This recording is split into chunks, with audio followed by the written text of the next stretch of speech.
দিনদারি প্রসঙ্গে মহানবী সাল্লাল্লাহু আলাইহি ওয়াসাল্লাম যা বলেছেন। দিন ইসলামে বহুল ব্যবহৃত একটি শব্দ। পবিত্র কোরআনে একাধিক অর্থে এই শব্দের ব্যবহার দেখা যায়। পাশাপাশি হাদিসেও বিভিন্ন অর্থে দিন শব্দটির ব্যবহার দেখা যায়। এখানে ১০টি অর্থে দিন শব্দের ব্যবহার দেখানো হল।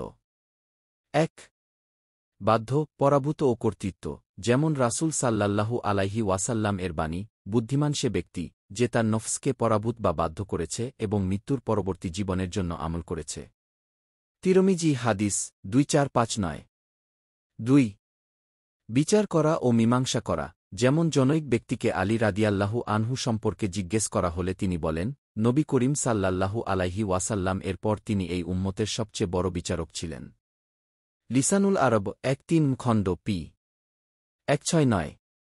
৩ দাসত্ব করা, কারো বশীভূত হওয়া এবং কারো নির্দেশাধীন হওয়া, যেমন রাসূল সাল্লাল্লাহু আলাইহি ওয়াসাল্লাম বলেছেন, আমি কুরাইশকে এমন এক বাক্যের অনুবর্তী করতে চাই, তারা তা স্বীকার করে নিলে সমগ্র আরব তাদের বশীভূত হবে এবং অনারবরা তাদের জিজিয়া প্রদান করবে।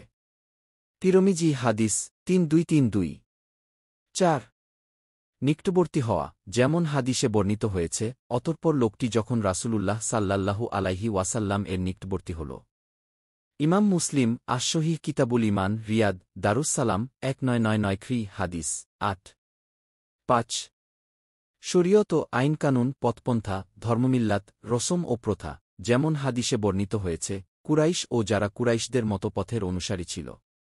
ইমাম আবু দাউদ আসুনাম রিয়াদ দারুস সালাম ১৯৯৯ খ্রি হাদিস ১৯১০। রাসূল সাল্লাল্লাহু আলাইহি ওয়াসাল্লাম আরও বলেন, দিন হল সহজ। সুনানুন নাসাই হাদিস ৩৮।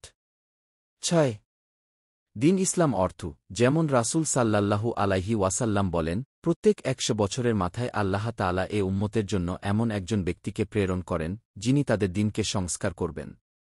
সুনানু আবি দাউদ হাদিস ৪২৯১। ৭ শাসনব্যবস্থা ও কর্তৃত্ব, যেমন রাসূল সাল্লাল্লাহু আলাইহি ওয়াসাল্লাম বলেন, এই দিন, শাসন, কর্তৃত্ব কুরাইশদের মধ্যে থেকে ১-২ জন খলিফার যুগ পর্যন্ত শক্তিশালী হয়ে থাকবে।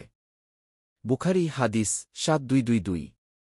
৮ মতাদর্শ বা মতবাদ, যেমন রাসূল সাল্লাল্লাহু আলাইহি ওয়াসাল্লাম বলেন, আরব উপদ্বীপে দুটি মতাদর্শ, দিন, একত্র হতে পারে না। সহিহুল জামে হাদিস ৪৬১৭।